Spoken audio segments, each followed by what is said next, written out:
여러분 어릴 때 여러분은 형제들 많은 가정 가운데서 자라보신 분은 아마 지금 제가 드리는 이야기가 아주 실감이 나실 텐데, 저는 이게 사남매 같이 자랐거든요. 저희 집이 형, 누나, 형 그리고 제가 막내로 자라면서 어머니 아버지까지 6식구가 같이 살았는데, 저희 어머니가 소위 말하는 전업주부셨어요. 예전에 어머니들 거의 다 그러셨죠. 저희 어머니는 늘 집에 계셨어요. 외출하시는 일이 많지 않았습니다. 그러다 어쩌다 어머니가 외출하실 때 이건 정말 신나는 거죠. 이거는 해방의 순간입니다. 왜냐하면 어머니 외출하시는 시간이요, 기껏해야 한 달에 한두 번, 무슨 어머니 갯날 아시죠? 개 모임 하시는 날, 아니면 무슨 누구 혼인 잔칫날 뭐 이런 때나 우리 애들 두고 나가시는 거기 때문에 잘 없거든요. 어머니가 이제 외출하실 때 저희들에게 항상 당부하시는 말이 있습니다. 첫 번째 뭘까요? 그렇죠, 싸우지 마라. 제일 중요한 거, 싸우지 말고, 그다음에 숙제 다 해놓고 있어라. 그러시면서 이제 싸우지 않게 하시기 위해서 항상 확인하시는 게 뭐냐면 서열을 확인해 주시는 거예요. 큰형 말 잘 듣고, 큰형한테 덤비지 말고 큰형 말 잘 듣고, 그 다음에 이제 역할을 다 맡겨두십니다. 숙제는 기본으로 해놓고, 너는 이거 해놓고, 너는 저거 해놓고, 이것저것 이제 하나씩 역할을 맡겨 놓으시고, 엄마가 갔다 오면 꼭 검사할 거야. 틀림없이 검사할 거야. 이제 그렇게 단단하게 당부를 하시고 나가는 거죠. 자, 어머니가 딱 나가시는 그 순간 어떻게 할까요? 말씀하신 대로 숙제하고 어머님이 시키신 일 할까요? 에이, 그럴 리가 있나요? 그럴 리가 있나요? 제일 먼저 하는 일이 뭐냐면 저희 형이 먼저 나서서 돈을 걷습니다. 사남매 각자 용돈 얼마 가지고 있는지 확인해서 돈을 걷어가지고 그 돈으로 제일 먼저 가는 곳은 동네 만화가게에서 새로 나온 만화책 이만큼 빌리고, 그 다음에 이제 돈이 좀 남으면 간식, 군것질거리 먹을 거 사가지고 이제 집에 와서 완전히 이제 해방된 민족이죠. 뭐 옛날 그 한국의 온돌방에 이제 방바닥에 배 쭉 깔고 엎드려서 만화책 보는 것도 순서가 있습니다.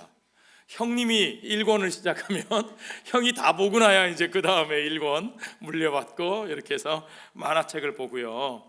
뭐 군것질 먹고 그리고 막 신나게 즐기는데, 문제는 그렇게 평화가 오래 가지 않는다는 거죠. 조금 있으면 싸움이 납니다. 절대 권력이 비어있는 공백기에는 반드시 아래 것들끼리 싸움이 나는 거예요.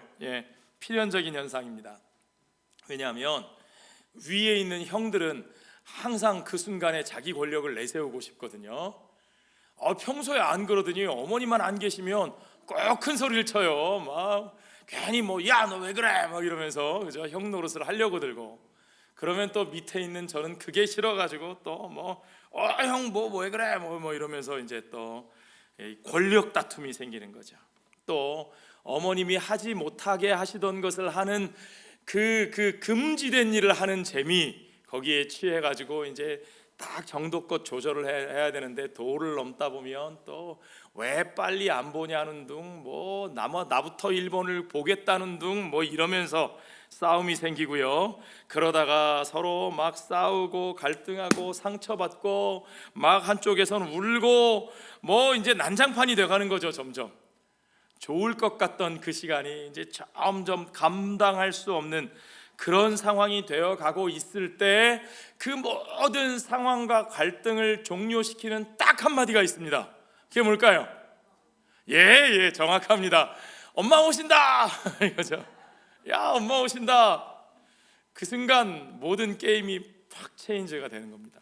게임 체인저, 절대적인 게임 체인저, 그죠? 상황 종료. 그 이전에 있던 갈등들 얼마나 웃기는 거예요. 만화책 1권을 누가 먼저 볼 것인가, 뭐 저 남은 간식 하나를 저 빵을 누가 먹을 것인가, 뭐 진짜 별것도 아닌 것 가지고 싸우고 으르렁대다가도 엄마 오신다 그 말 한마디가 딱 들리면 다 의미 없는 거예요. 그 모든 상황들이 그냥 종료되고 마는 거죠.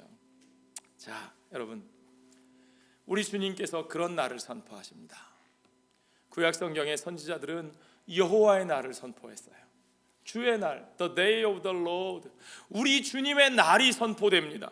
우리 주님의 날은 하나님이 우리 가운데 찾아오셔서 하나님이 우리의 삶에 개입하셔서 그 속에 있는 모든 연약한 자의 눈물과 근심과 걱정과 두려움과 그 모든 상처받은 것들을 치유하시는 날이시기도 하고, 또 반대로 마치 하나님이 없는 것처럼 자기의 권력을 내세우고 불의를 앞세워서 압제하고 학대하며 그 불의한 이득을 취하던 자들의 그 모든 그 자랑하던 것들을 무너뜨리시는 날, 그렇죠?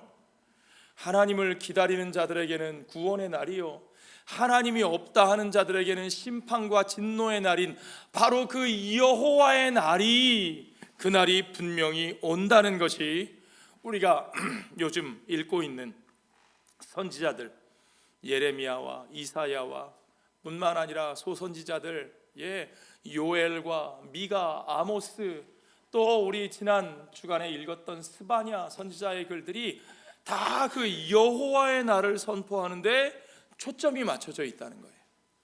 여호와의 날, 하나님께서 그의 백성들을 심판하시고 징계하시는 날이기도 하면서 또한 그들을 심판하고 징계하시기 위해서 하나님이 이방의 악한 권세들을 불러 쓰시기도 하는데, 결국에는 주께서 그 언약을 신실하게 지키사 그 모든 죄악의 도구들을 다 진멸하시며 하나님의 백성들을 그 징계와 심판 가운데서도 그들에게 은혜를 주셔서 긍휼을 베푸셔서 그들을 정결케 하시고 그들을 치유하시고 회복시키셔서 그 가운데 남은 자들을 다시 세우실 뿐만 아니라 온 열방 가운데 주께로 나와 여호와의 이름을 부르는 자마다 구원을 받게 하시는 그 놀라운 날이 분명히 다가온다는 거죠.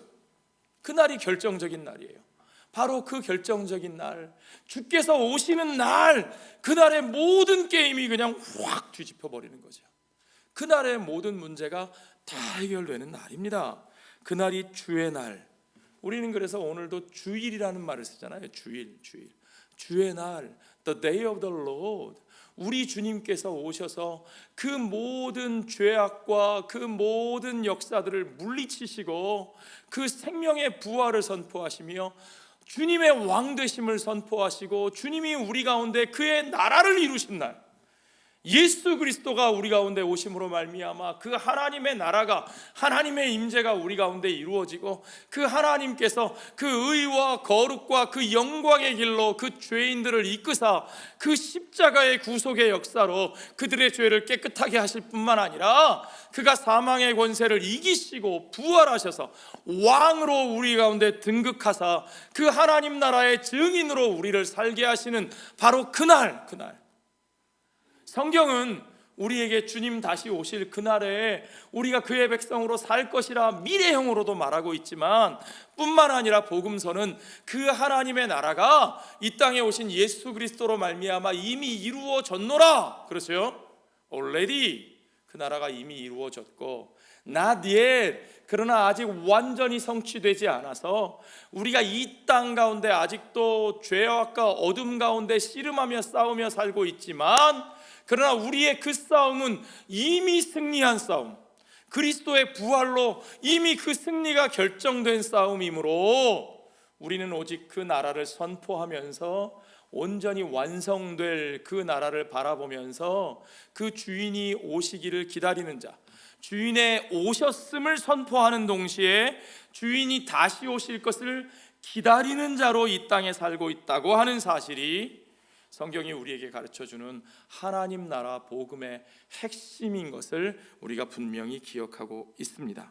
자, 우리가 지금 누가복음 12장을 읽고 있는데요, 주님은 어떤 때는 주님을 따라 우르르 나온 무리들에게, 군중들에게 말씀하시고, 어떤 때는 그 가운데서 특별히 제자들에게 주목하시면서 제자들에게 말씀하시는데 무엇을 말씀하셔요? 하나님의 나라가 임하였다. 바로 그 약속의 날, 주께서 모든 선지자들을 통해서 말씀하셨던 주의 날이 이미 임하였다는 거예요. 그 하나님 나라의 도래와 그 나라에 속한 자로 부르심을 받은 사람들의 삶의 태도와 그들이 가진 미션, 그들이 이루어야 하는 사명에 대해서 주님께서 말씀하고 계셨던 거죠. 이제까지 우리가 쭉 살펴보는 말씀이 계속 그렇게 흘러가고 있어요. 주님은 그 사명을 이루시기 위해서 지금 예루살렘, 그 왕의 도성으로 향하여 가시면서 그 나라의 본질이 무엇이고 그 나라에 속한 자로 사는 삶이 무엇이고 그들에게 주신 미션이 무엇인지를 말씀하고 계시면서, 그러던 예수님이 오늘 무슨 말씀을 하시냐, 한 비유를 소개하시는데, 비유의 내용이 그런 겁니다. 주인이 있는데, 한 집에 주인이 있는데 주인이 혼인잔치에 참석하기 위해서 집을 비웠다는 거예요. 그렇죠? 잔치집이 멀어서 요즘 같으면 뭐 차 타고 금방 갔다 오겠지만, 예전에는 혼인잔치 한번 가려면 뭐 어떤 때는 몇 주, 길게는 몇 달씩 여행을 하고 돌아와야 될 수도 있는 거죠. 미국 같으면 그렇잖아요. 결혼식을 초대했는데 저 시애틀에 있는 친척이 초대했어요. 그럼 어떻게 해야 돼요? 정말 적어도 3박 4일 비워놓고 비행기표 끊어서 가서 자고 먹고 하면서 축하해주고 돌아오는 거잖아요. 아마 한국 사람들은 잘 이해가 안 될 텐데 미국에 사시는 저와 여러분들은 이해가 조금 더 잘 될 겁니다. 집주인이 혼인잔치를 참석하기 위해 그렇게 여러 날 집을 비웠습니다. 그 집주인이 돌아올 것을 기다리는 종들에게 주님께서 그 종들의 자세를 말씀하고 계신 거죠. 주님의 제자들과 그곳에 있는 무리들에게요. 자, 오늘 본문을 살펴보십시오. 먼저 35절, 36절을 보시면 그 종들이 어떻게 하고 있는 모습을 보여줍니다. 어떻게 해요? 허리에 띠를 띠고 등불을 켜고 서 있으라. 이게 무슨 자세예요? 허리에 띠를 띠고 등불을 켜고 앉아있지도 않고 서 있다는 것은 무슨 뜻이에요? 정말 이제는 주인님이 곧 오실 거야 하는, 곧 오실 것을 기대하는 마음으로 모든 것을 완벽하게 준비해 놓고 나가 마중하는 자세라는 거죠. 그냥 언제 올지 모르는데 어떻게 서 있어. 앉아있다가 졸리니까 좀 누워있다가 일어나지 뭘. 누워있다가 그러다가 온 매무새도 흐트러지고 불편하게 뭐 이런 옷을 입고 있어. 신발 벗고 잠옷 입고 편하게 있다가 소리가 나면 그때 일어나지 뭘. 그런 자세가 아니라는 거예요. 그렇죠? 허리에 띠를 띠고 등불을 켜고 서서 기다리는 그 종의 모습을 누가 봅니까? 주인이 보는 거죠. 36절에 보세요. 너희는 마치 그 주인이 혼인집에서 돌아와 문을 두드리면 곧 열어주려고 기다리는 사람과 같이 되라. 주님의 말씀을 듣는 그 제자들에게 주님이 이 말씀을 하고 계신 거죠. 자, 여러분, 이 모습을 좀 마음속에 그려보십시오. 허리에 띠를 띠고 등불을 켜서 주인을 기다리는 모습, 그 모습이 무엇과 같습니까? 성경에 제가 어디서 많이 본 듯한 장면 아닙니까? 그런 얘기를 자주 드려요. 예수님의 말씀 가운데 나오는 이야기들은 구약 성경에 나오는 모습이 많고, 구약 성경에 예언되어 있는 모습을 그려보면 신약 성경에 어떤 때는 복음서에, 어떤 때는 요한계시록에 나오는 모습을 미리 보여주는 것처럼 보이기도 하고, 그렇죠? 그렇게 우리는 신약을 통해서 구약을 이해하고 구약을 통해서 신약을 바라보는 거예요. 마찬가지로 예수님의 이 표현도 구약 성경 어디서 많이 본 것 같은데 어디서 보셨습니까? 허리에 띠를 띠고 무언가 당장 누군가 오면 따라 나갈 수 있을 것 같은 자세로 기다리는 모습, 어디서 보셨죠? 출애굽기. 그렇죠?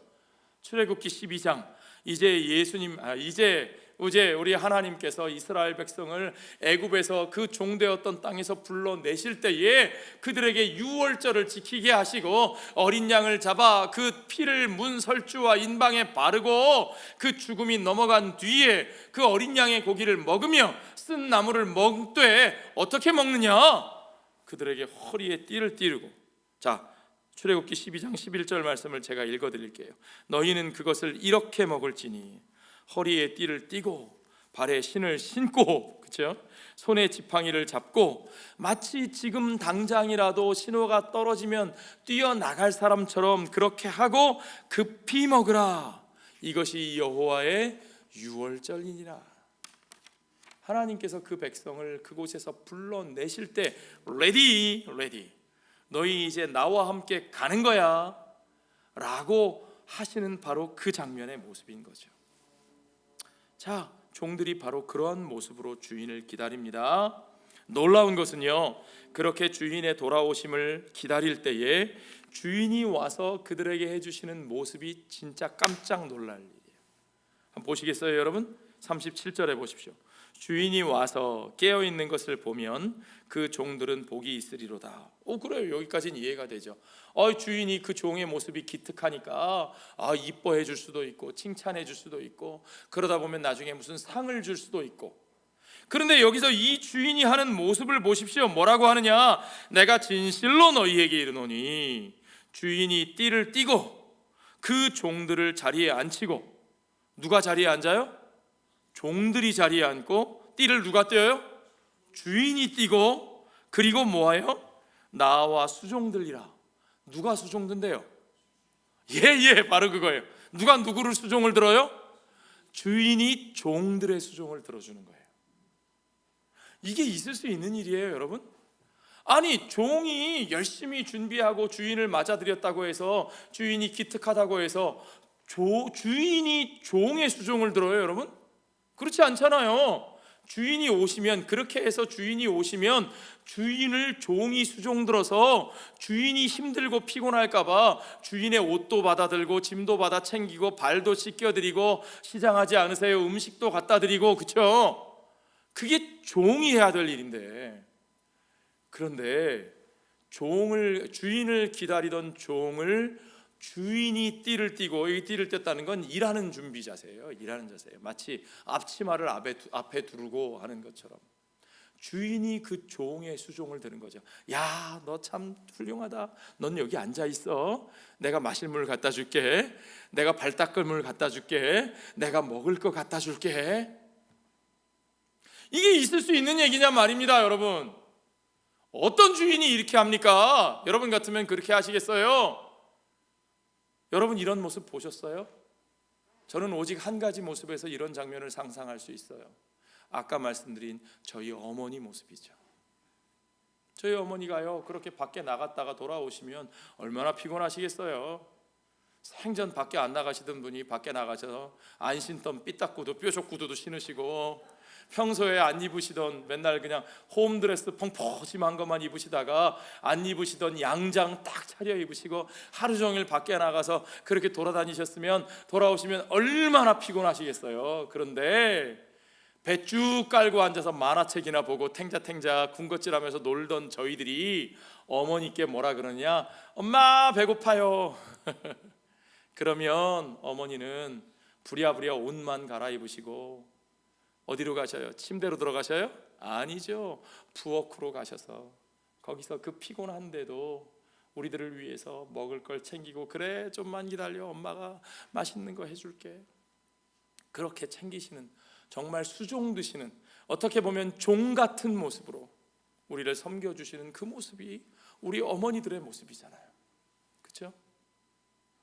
그런데 바로 그런 모습을 보여주신 주인을, 세상에 그런 주인이 어디 있어요? 그런데 바로 그런 모습을 보여주신 주인을 저는 압니다. 누굴까요? 우리 예수님 자신이시죠. 그럼요. 이 땅에 오신 주님 자신이 바로 그 모습을 보여주셨어요. 여러분, 요한복음 13장에서 예수님께서 유월절 전에 그랬어요. 유월절 만찬 자리에서 예수께서 자기가 세상을 떠나 아버지께로 돌아가실 때가 이른 줄을 아시고 세상에 있는 자기 사람들을 사랑하시되, 어떻게 사랑하셨다고요? 끝까지 사랑하시니라. 어떻게 사랑하셨어요? 유월절 만찬을 제자들과 나누시면서 누가 수종 드셨어요? 누가 서빙하셨어요? 누가 빵을 떼어주셨어요? 누가 잔을 나누어 주셨어요? 예수님이 하셨어요. 그뿐인가요? 저녁밥 잡수시던 자리에서 일어나 겉옷을 벗고 수건을 가져다가 어디에 두르시고? 허리에 두르시고. 누가 띠띠였어요? 주인이 띠띠였어요? 종이 띠였어요? 주인이 허리에 두르시고, 이에 대야에 물을 떠서 제자들의 발을 씻으시고 그 두르신 수건을 닦기를 시작하여. 누가 수종 드셨어요? 종이 들었어요? 아니요, 주인이 수종을 드셨습니다. 요한이 묘사한 이 장면을 누가는 22장 27절에서 이렇게 표현합니다. 예수님의 말씀을 직접 인용해서 앉아서 먹는 자가 크냐 섬기는 자가 크냐, 앉아서 먹는 자가 아니냐, 가만히 앉아서 얻어먹는 자가 높은 사람 아니냐, 그러나 나는 섬기는 자로 너희 중에 있노라.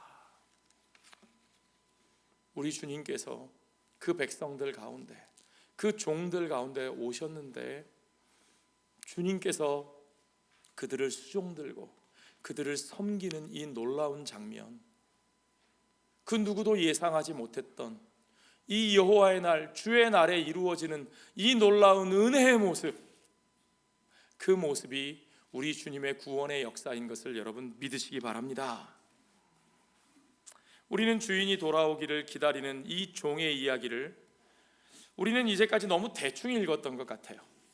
마치 무슨 무서운 주인 때문에, 까다로운 주인 때문에 졸다가 문 열어드리는 거 놓치면, 조금이라도 늦으면 그냥 불벼락이 떨어질까봐 두려워서 조마조마하면서 잠도 못 자고 기다리는 불쌍한 종의 이야기로 생각할 때가 많은 것 같아요.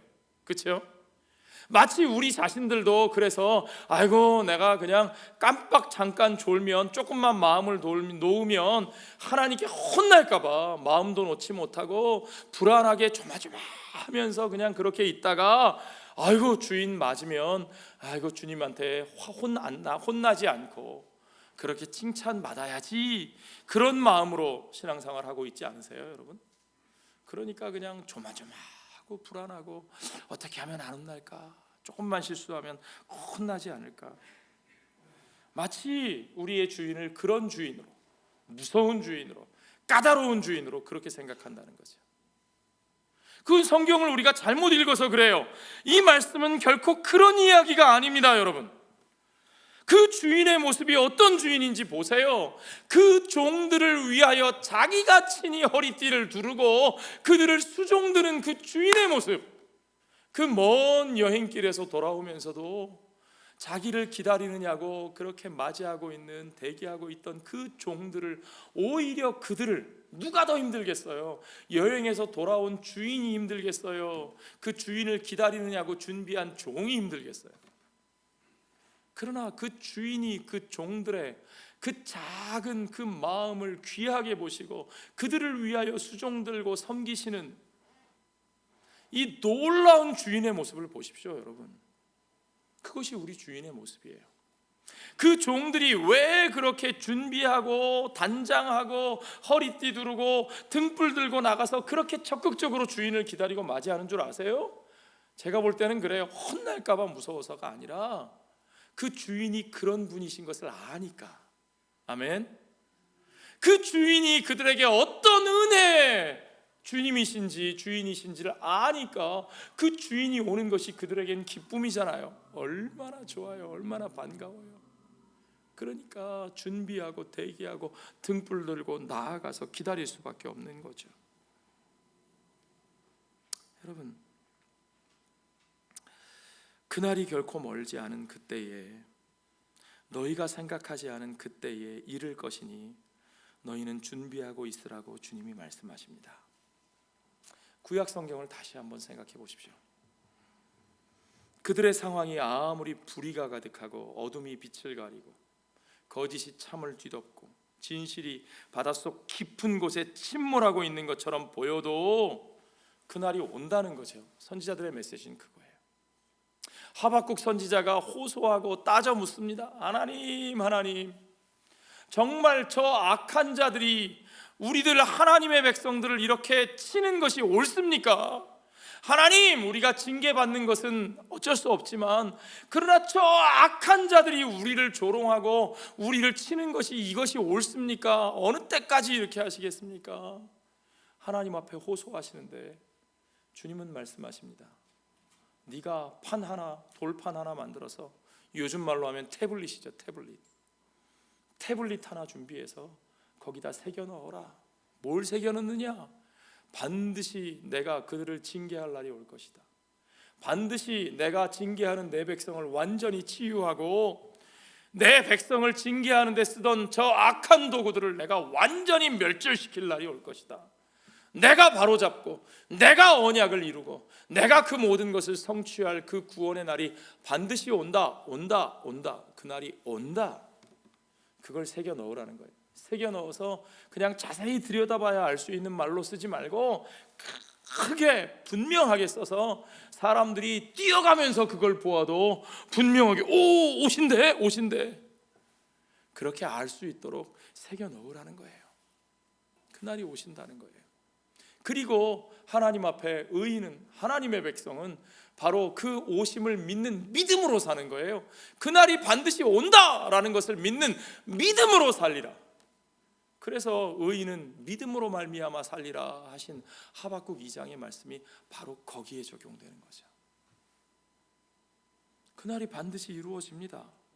여호와께서 반드시 오셔서 그 모든 것들을 올바로 이루실 겁니다. 주인이 반드시 오시는 날이 이루어집니다. 그러므로 그날을 기다리는 종된 너희들이 어떠한 준비를 해야 하는가? 주님은 지금 바로 그 말씀을 하시는 거예요. 그날을 이루시는 자로 주님 자신이 오셨고 또 주님이 그 모든 구원의 역사를 완성하실 그날에 다시 오실 것이고, 그러므로 이 말씀은 그냥 단순히 재림 때에만 적용되는 것이 아니고 하나님의 나라가 이미 성취된 주님 자신의 오심에 대해서 분명하게 적용되는 말씀이에요. 주님은 자신이 오심으로 이 땅에 임한 하나님의 나라를 보여주고 계신 거죠. 그러니까 주인이신 주님께서 몸소 그 종들을 섬기시는 모습을 주님이 몸으로 보여주셨잖아요. 그렇죠? 예. 그 마지막 만찬 자리에서 주님이 그 발 닦아주시는 그 모습, 그 섬김을 보여주신 이유가 바로 그거예요. 바로 그 주인인 내가 너희 가운데 있노라. 내가 그 나를 이루는 자로 이미 너희 가운데 왔노라.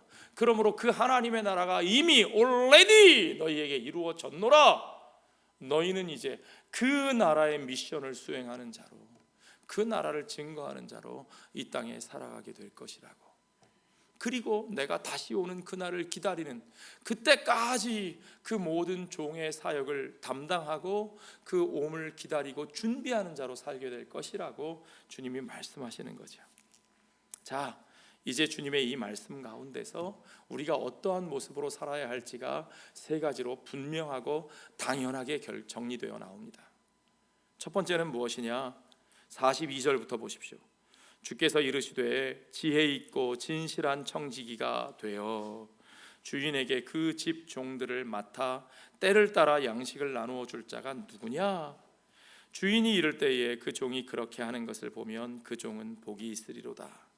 내가 참으로 너희에게 이르노니 주인이 그 모든 소유를 그에게 맡기리라. 자, 종이 그렇게 오신다는 사실, 주인이 그렇게 오신다는 사실, 그리고 그 주인이 정말 어떠한 주인이신지 의와 거룩과 영광으로 오시며 그 은혜로 우리를 새롭게 하시는 주님인 것을 분명히 아는 자가 과연 그러면 우리는 어떻게 살아야 되나? 그걸 안다면 우리는 어떻게 살아야 되나? 그걸 안다면 주인이 올 것을 잊어버리고 있는 것처럼 그렇게 지낼 수가 없다는 거죠. 주인이 올 것이 아직 멀었다고 생각하는 자들처럼 주인이 맡겨주신 주인의 것을 내 맘대로 먹고 마시고 탕진하고 그걸 가지고 내 권세를 부리고 막 그걸 가지고 내게 맡겨주신 그 밑에 종들을 때리고 막 권세를 휘두르고 나를 높이고 그렇게 살 수가 없는 거죠. 세상에 이 권세가, 주님의 권세가 마치 자기들의 권세인 것처럼 사는 자들처럼 우리는 그렇게 살 수가 없다는 겁니다. 스스로 자기들이 주인이라고 말하는 자들, 그들은 진짜 주인이 오실 때에 그들의 거짓됨이 다 드러나게 돼 있어요. 그렇죠? 그 민낯이 드러나는 거예요. 반대로 그 주인이 오심을 알고 내게 있는 모든 것이 주인에 맡기신 것이라는 것을 아는 사람은 절대로 자기가 주인인 것처럼 행세하지 않습니다. 우리는 주인이 아닙니다. 청지기죠. 청지기. 따라해 보십시오. 우리는 청지기다. 내 것은 없다. 아멘. 예, 우리는 우리가 청직이 된 것을 바로 압니다. 그게 지혜예요. 지혜 있고 진실한 청지기로 사는 거예요. 청지기로 사는 것이 우리에게 행복이에요. 내가 주인 행세하고 주인 노릇하고 높아져서 권세를 휘두르는 게 행복이 아니고, 진짜 주인이 계시고 그분이 오실 것이기에 청지기로서의 나의 정체성과 나의 역할을 바로 알고 거기에 만족하며 기뻐하며 그 일을 바로 수행하는 것이 진짜 행복인 것을 여러분 믿으셔야 됩니다. 오직 주인이 오실 것을 아는 자만 그렇게 살 수 있어요. 그리고 주인이 그에게 맡긴 일을 기꺼이 감당합니다. 왜요? 주인이 곧 오실 것이기 때문에. 주인이 맡긴 일이 뭡니까? 그 종들을 맡아, 내 종이 아니죠, 주인의 종들을 맡아 때를 따라 그들에게 양식을 나누어 주는 일을 하는 거예요. 그들을 돌보는 책임이 우리에게 있는 거예요.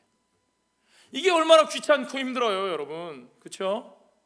어떤 사람들은 그럽니다. 왜 그래야 돼? 우리가 왜 그래야 돼? 내가 왜 그런 책임을 져? 내 한 몸 추스리기도 쉽지 않은데. 제가 북방선교 세미나에 갔다 왔는데 우리 북쪽 동포들을 돕는 일을 하자 그러면 항상 나오는 질문이 그겁니다. 아니 도대체 왜 우리가 그 사람들까지 책임져야 돼? 그들이 우리에게 뭐 해준 게 있다고? 그들이 하는 짓을 봐. 그들이 그걸 받을 만한 자격이 되나? 왜 나만 그렇게 해야 돼? 왜 우리만 그렇게 해야 돼? 그들이 스스로 잘못해서 굶어 죽는 걸 왜 우리가 책임져야 돼? 그렇죠? 왜 그렇습니까? 누가 책임져야 되는 거예요? 중요한 것은 지혜롭고 진실한 청지기니까 책임지는 겁니다. 우리가 주님의 신실한 청지기임을 알기 때문에 책임을 지는 거죠. 그것이 우리에게 복이 됨을 여러분 믿으십니까? 아멘. 보십시오. 그 종이 그렇게 하는 것을 주인이 이를 때에 보면 그 종은 복이 있으리라. 누가 복이 있는 거예요? 그 책임을 회피하고 지 멋대로 살다가 결국은 쫄딱 망한 다음에 누군가의 도움을 받아서 거저 얻어먹고 사는 사람이 복이 있는 거예요? 아니요. 정말 지질이 복이 없어서 남의 몫까지 책임지고 정말 이 사람 저 사람 먹여 살리느냐고 고생하는 사람이 그 사람이 무슨 불행한 삶이 아니고, 그렇게 지혜롭고 진실한 청지기로 섬기며 사는 자가 복이 있다고 성경은 분명하게 말씀하시는 겁니다. 내가 참으로 너희에게 이르노니 주인이 그 모든 소유를 그에게 맡기리라. 주인의 소유를 맡기신대요. 여러분, 하나님의 백성들, 이 땅에 하나님의 교회가 가진 가장 중요한 축복과 권세가 바로 이거예요. 하나님이 하나님의 소유를 우리에게 맡기시는 거예요. 하나님이 소유된 사람들, 하나님의 양떼들, 하나님이 만드신 세상을 우리에게 맡기사 주께서 우리와 함께 왕노릇하게 하시는 거예요. 주님과 함께 세상의 왕권을 가지고 세상의 왕노릇하며 주님의 통치가 이 세상에 이루어질 수 있도록, 여러분, 하나님의 형상이 바로 그거죠. 하나님이 우리를 천지와 만물을 다스리는 자로 만드셨어요. 하나님의 다스리심, 하나님의 주권이 우리의 삶을 통해서 이루어지게 하셨어요. 그것이 하나님의 형상을 따라 우리를 만드신 하나님의 디자인입니다, 여러분. 그 하나님의 주권이, 하나님의 나라가 우리를 통해서 이루어지는 거예요.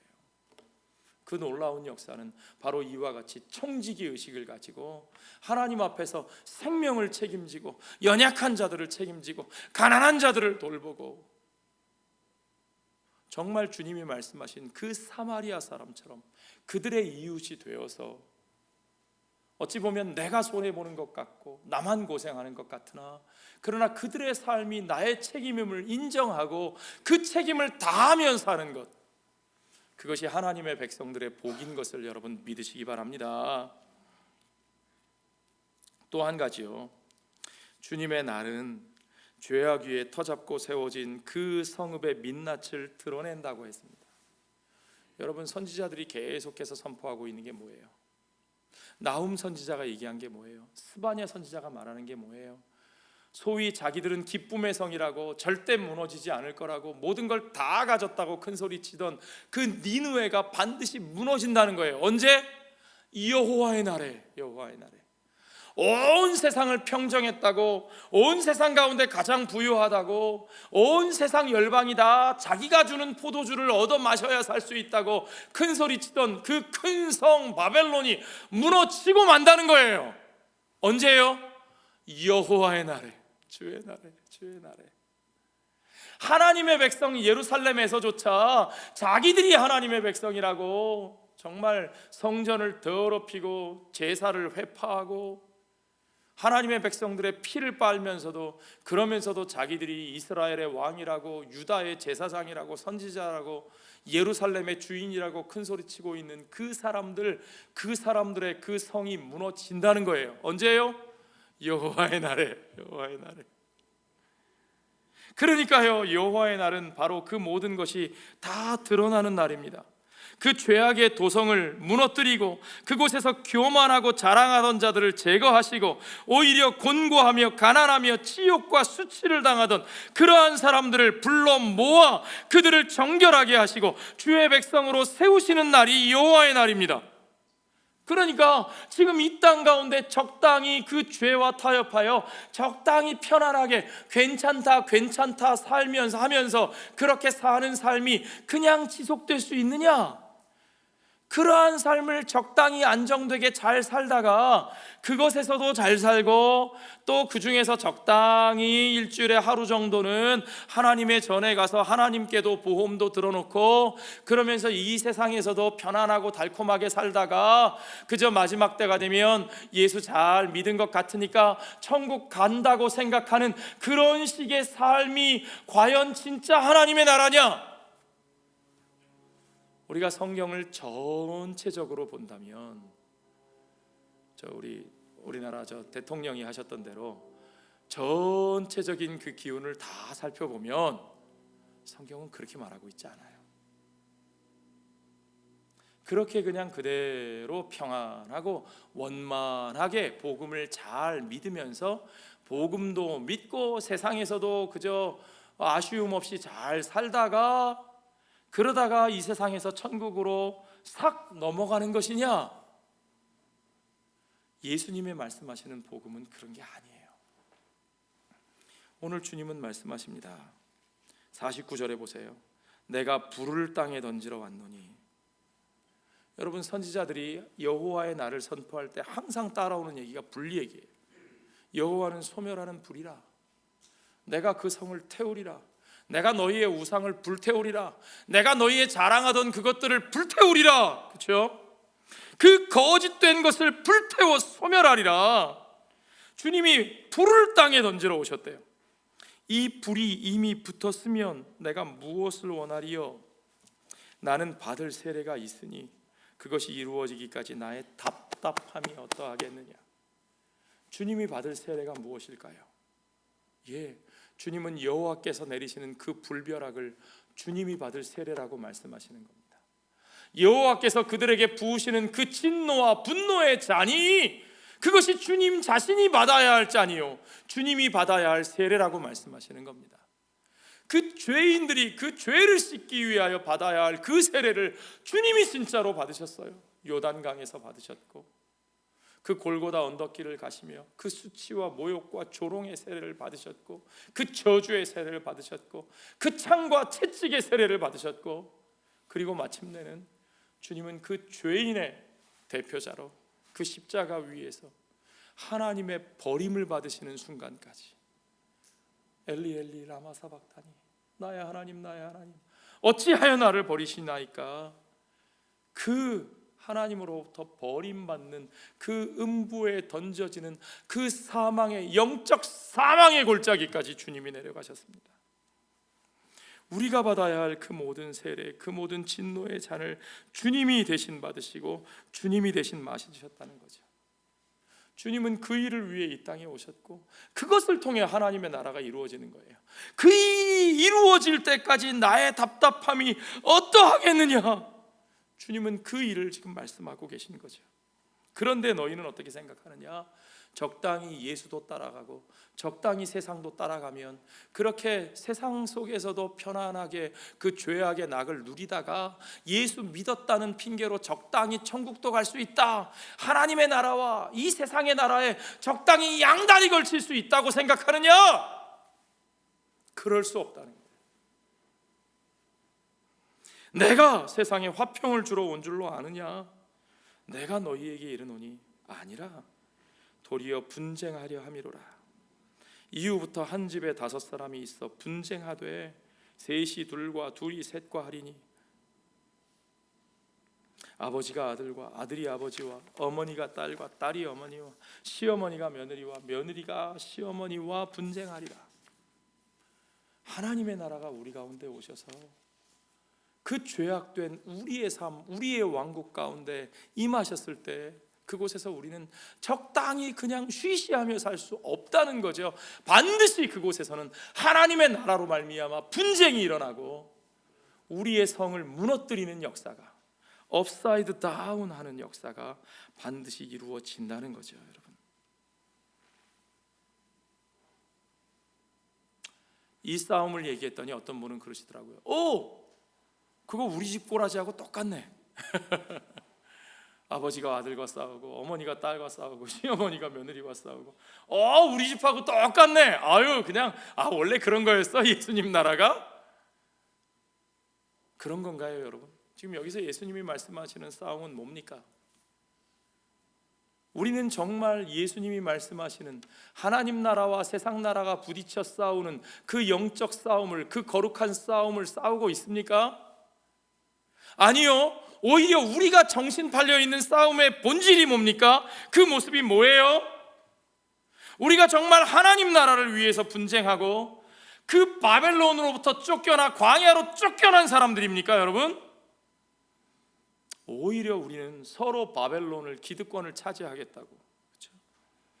우리가 기득권에 서 있고 착취하고 내 이득과 내 진영, 내 편가르기의 기득권을 위해서 그 편가르기 싸움에 열중하고 있지 않습니까 여러분? 그 싸움은 하나님 나라로 인한 싸움이 아니에요 여러분. 정말 주인이 오신다는 것을 아는 종이라면 우리는 어떻게 해야 됩니까? 주님은 우리의 견고한 성을 무너뜨리시고 그 속에서 분쟁이 일어나게 하신다 하셨는데, 진짜 하나님 나라, 진짜 주인이 우리에게 곧 돌아오신다는 사실을 아는 자라면 또한 어떻게 해야 되느냐? 그 다음에 보니까 화해하기를 힘쓰라 그러셔요. 화해하기를 힘쓰라. 이건 무슨 얘기죠? 이건 이런 얘기예요. 너희가 지금 어떤 싸움에 정신을 팔고 있느냐? 이런 얘기입니다. 자 보세요. 너희가 뭔가 분별할 수 있잖아. 서쪽에서 구름이 몰려오면, 이스라엘의 서쪽은 지중해 바다거든요. 바다에서 구름이 몰려오면 습기를 머금은 구름이니까 곧 비가 오겠구나 알 수 있잖아요. 남쪽에서 바라보면 남쪽은 저 뜨거운 사막이거든요. 그러니까 거기서 바람이 불면 날씨가 덥겠구나 분별할 수 있잖아요. 그렇게 분별할 수 있는 너희들이 왜 시대의 징조는 분별하지 못하느냐? 봐라, 이제 하나님의 나라가 이미 임하였고 그리고 그 하나님의 나라가 반드시 너희 가운데 완성될 것이라. 어느 때까지 하시겠습니까? 아직 주인이 올 때가 멀지 않았습니까? 아직 보니까 아수르가 저렇게 짱짱한데요. 보니까 바벨론이 저렇게 대단한데요. 무슨 어느 세월에 무슨 악이 무너지고 어둠이 물러가고 무슨 죄악이 씻기고 천만에요. 아직 멀었어요. 아직 한참 더 이 세상에 빌붙어서 아직 세상에 줄 서서 살아도 괜찮아요. 그렇게 말하고 있는 자들에게 너희가 두 눈 똑바로 뜨고 봐라. 내가 너희 앞에서 행하고 있는 일을 봐라. 자, 봐. 저는 자가 걷고 앉은뱅이가 일어나 걷고 보지 못하는 자가 보고 듣지 못하던 자가 듣고, 주님께서 그 상처를 치유하시고 이제 가난한 자에게 복음이 선포되는 이 역사를 봐라. 너희가 선지자들의 글을 읽었느냐? 그렇다면 이제 주님께서 말씀하신 그 여호와의 날이, 그 주님이 너희와 함께 하신다고 하신 그 날이 이미 너희 앞에 있는 것을 너희가 알지 않느냐? 주님이 이 땅에 오셔서 하신 그 모든 행동이 바로 그것을 보여주시기 위한 행동입니다. 그러면서 주님이 말씀하셔요. 너희는 무슨 싸움에 정신이 팔려 있니? 한편에서는 세상과 타협해서 거짓으로 샬롬 샬롬하고, 한편으로는 칼 빼들고 싸운다고 막 여기 치고받고 저기 치고받고 막 싸우는데 도대체 무슨 싸움을 싸우고 있나? 결국은 편 갈라놓고 네 편 내 편 갈라놓고 우리 편이 하나님 편이야, 내가 이기는 것이 하나님이 이기는 거지 해놓고는 상대방을 정죄하고 증오하고 미워하고 배제하고, 그래놓고 자기 이득을 위해 싸워놓고 하나님 나라를 위하여 내가 싸웠다 이겼다 만세. 그것이 진짜 하나님의 나라냐? 하나님의 나라를 위한 싸움이냐? 주인이 오시면 다 드러납니다. 그것이 아니라는 사실을요. 그 싸움 당장 멈추라는 거예요. 당장 화해하라는 거예요. 여러분, 싸우다가 화해하면 누가 손해인 줄 아세요? 재판이 붙잖아요. 누가 제일 불리한 줄 아세요? 어떻게든 합의 보고 끝내려고 하는 사람이 제일 불리해요. 부부싸움도 해보세요. 누가 지는 줄 아세요? 독하지 못한 사람이 져요. 빨리 부부싸움 끝내고 싶은 사람이 져요. 그 사람이 결국 사과하게 돼 있어요. 독한 사람이 버티거든요. 자, 주님이 말씀하십니다. 너희가 지금 무슨 싸움하고 있어? 소송하고 있어? 빨리 화해해. 그러면 손해볼 수밖에 없어요. 빨리 화해하려고 하는 사람이 손해봅니다. 그런데 왜 손해를 봄에도 불구하고 화해해야 돼요? 왜 그래야 돼요? 더 중요한 일이 있거든요. 더 급한 일이 있거든요. 주인이 오신대요. 주인이 저만치 이미 가까이 오셨대요. 주인이 맡기신 사명이 우리에게 있는데 우리가 도대체 뭘 갖고 싸움하고 있습니까? 뭐에 목숨 걸고 있어요? 뭐 갖고 머리 끄덕이고 있어요? 그거 안 중요해요. 그거 아무것도 아니에요. 주인이 오실 날이 다가왔습니다. 주님이 내게 주신 사명은 어떻게 됐습니까? 그 주님과 함께 서는 자로 정말 우리가 그 주인으로 인하여 싸우고 있습니까? 그 주인께서 우리에게 말씀하십니다. 그러므로 너희도 준비하고 있으라. 생각하지 않은 때에 인자가 오리라. 우리는 정말 그날을 준비하며 살고 있습니까? 혹 우리가 그것을 잊어버리고 어딘가에 정신 팔려서 오늘도 내 눈꽃만한 그 정말 손바닥만큼도 안 되는 그 이득을 얻기 위해서 정말 그걸 위해서 막 목숨 걸고 그냥 죽고 살 일처럼 머리 끄들르고 싸우고 있다면 여러분, 잠시 그 손을 놓고 숨 고르고 우리 자신들을 돌아보면서 물어보십시오. 나는 정말 그 주인이 오실 그날 그 주인을 맞을 준비가 되어 있는가? 기도하겠습니다. 아버지 하나님, 우리가 정말 그 나라의 백성으로 살고 있습니까? 우리가 정말 주님이 오신다는 그 사실을, 우리 주님이 어떤 분이신지를 우리가 분명히 알고 믿고 그 믿음에 합당하게 살고 있습니까? 주여 아버지 하나님, 우리가 정말 지혜롭고 진실한 청지기가 되어 주님이 맡기신 책임을 다하는 삶이 되게 하여 주시옵소서. 정말 그 부족하고 연약한 자들, 우리의 도움이 필요해서 우리에게 그 책임을 맡기신 그들과 쓸데없이 싸우고 따지고 잘잘못을 따지느냐고 우리의 인생과 시간을 허비하고 있지는 않습니까? 그들을 돌보아야 할 책임을 우리가 잊어버리고 있지는 않습니까?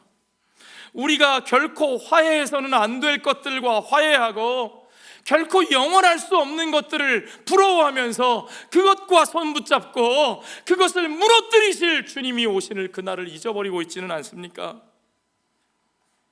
쓸데없는 데 싸우기 바빠서 작은 이득을 탐하다가 정말 주님이 우리에게 그 사명을 다한 자에게 주실 그 놀라운 영광의 그 상급을 우리가 놓치는 자들은 아닙니까? 주여 아버지, 우리가 이 엄청난 하나님 나라의 복음 앞에서 우리의 삶을 돌아보게 하시고 오직 주에 속한 자로, 주께 속한 자로, 오직 지혜 있고 진실한 주님의 청지기로 주의 나라를 증거할 증인의 삶으로 우리가 돌아서게 하여 주시옵소서. 주여 아버지 하나님, 이 놀라운 복음 앞에 하나님 나라에 속한 자로 정말 그날을 준비하며 주의 길을 걸어가는 주의 백성 되게 하셔서 영원할 수 없는 것을 영원할 수 있는 것처럼 붙잡고 살다가 참으로 주의 그 날에 주님 앞에 정말 부끄러움 당하고 모든 것을 잃어버리는 자가 되지 않게 하여 주시며, 이 땅에서는 모든 것을 잃은 것처럼 살다가도 정말 주님의 그날에 모든 것을 주께서 주시는 자로 온 세상을 다스리는 의와 거룩과 영광으로 주님 앞에 서는 흰옷 입은 14만 4천 주의 성도 가운데 함께 서는 주의 백성으로 살게 하여 주시옵소서. 모든 것을 주께 감사드리며 예수님 거룩하신 이름 받들어 기도하옵나이다. 아멘.